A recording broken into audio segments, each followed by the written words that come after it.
Hey everybody, welcome to my 7-day astro weather report where we look at the astrology of the week ahead through the lens of Galactic Esoteric Astrology, integrating black holes, fixed stars, asteroids, all kinds of things. As we kick off the week, we are still very much in the midst of Leo season, the season of self-expression, of identity, of persona, of the individual.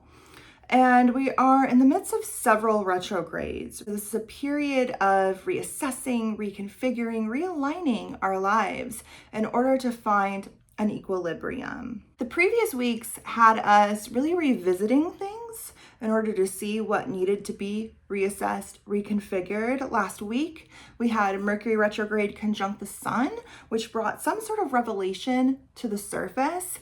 And now we're really moving forward in order to do the things we need to do to find the alignment. And this week has a lot of Mars energy. So Mars changes signs, Mars aspects some planets, and Mars is all about action. It's all about drive.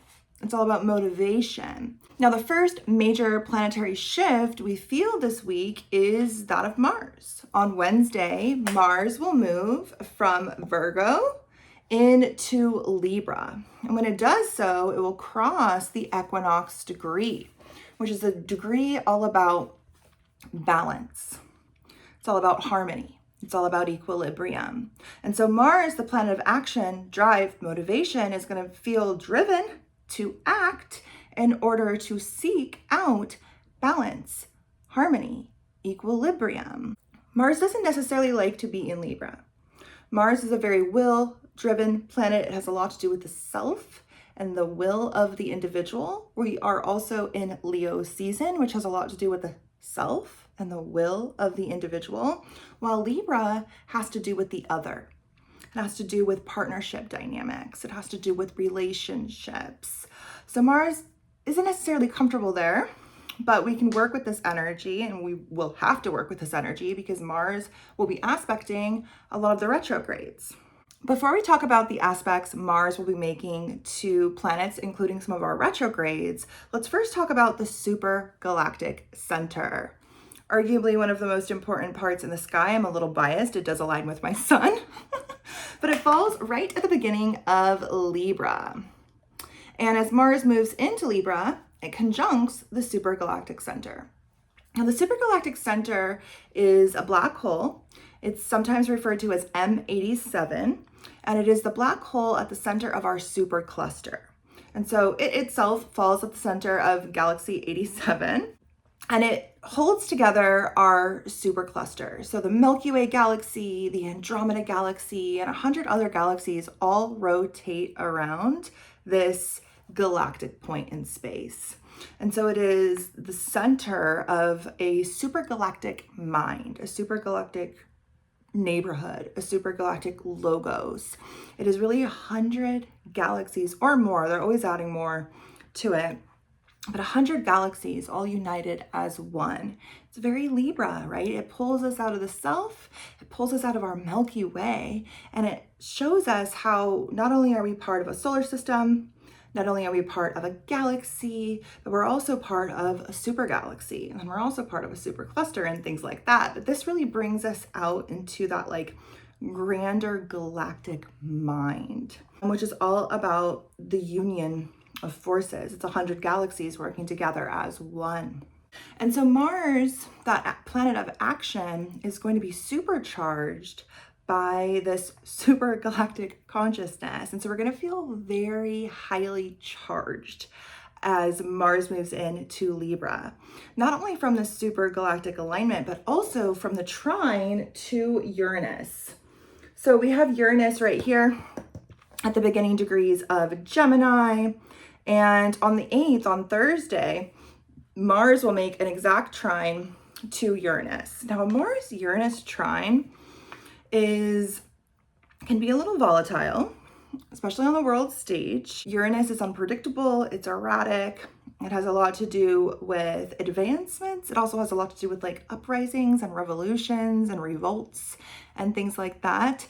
It is the rebel of the zodiac. And when Mars gets involved, we can really be like triggered to fight or even to flight or to act in erratic ways.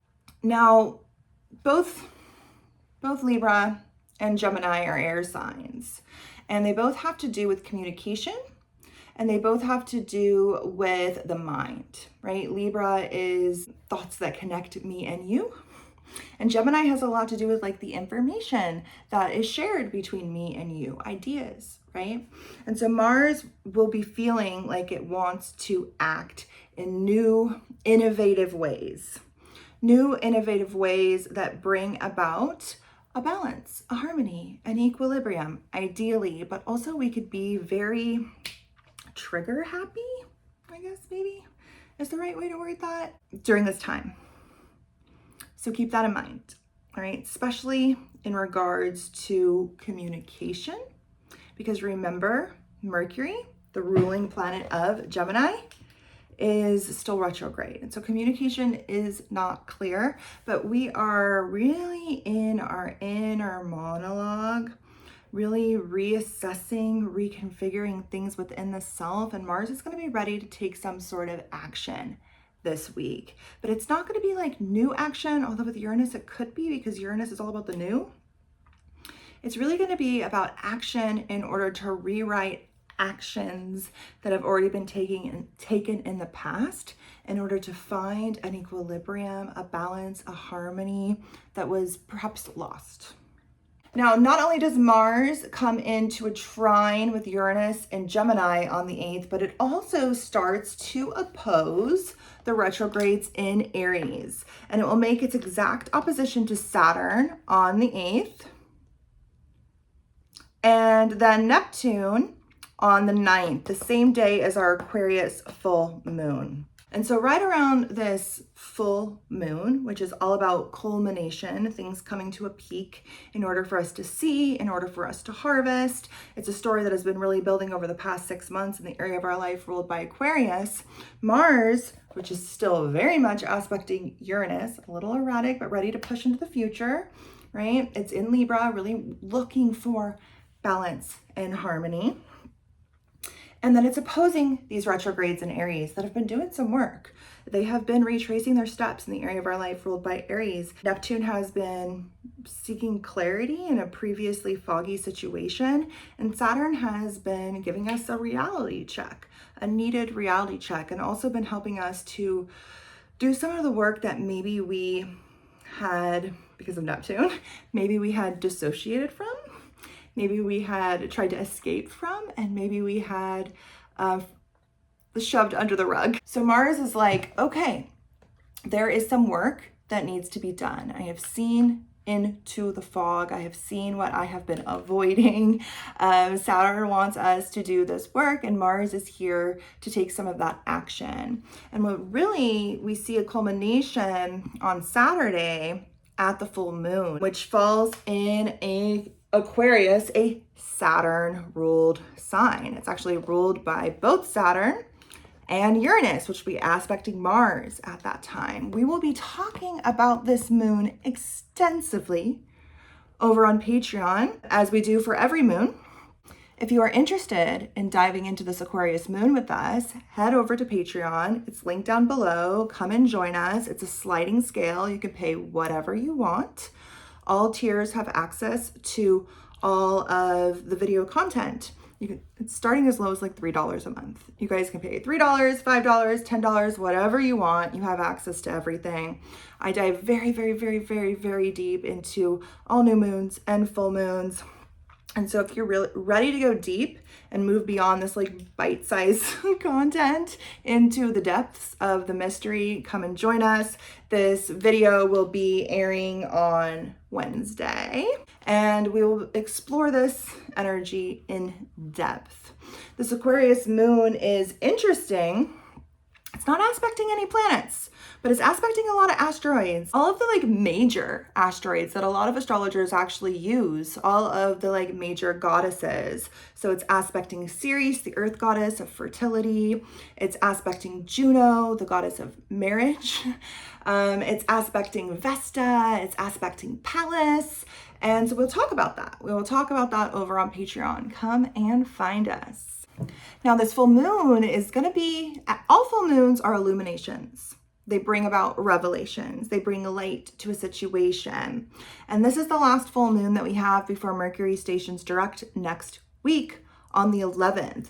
Next week is going to be really interesting because not only do we have Mercury stationing direct, but we also have the Venus-Jupiter conjunction, which aligns with Sirius. We will be talking about this all over on Patreon when we get into this full moon video. Come and find us. I pulled a card for the week's energy. I pulled it from the Cosmic Oracle. We got one of the holographic cards, which might not come across very good on camera, but it's a beautiful card, and it says rise up, and it has this like woman's face up like in the clouds by a bunch of like skyscrapers. And it says the human body is vapor materialized by sunshine mixed with the life of the stars. And it's a quote from Paracelsus. So it's a beautiful card. There you go. You can kind of see.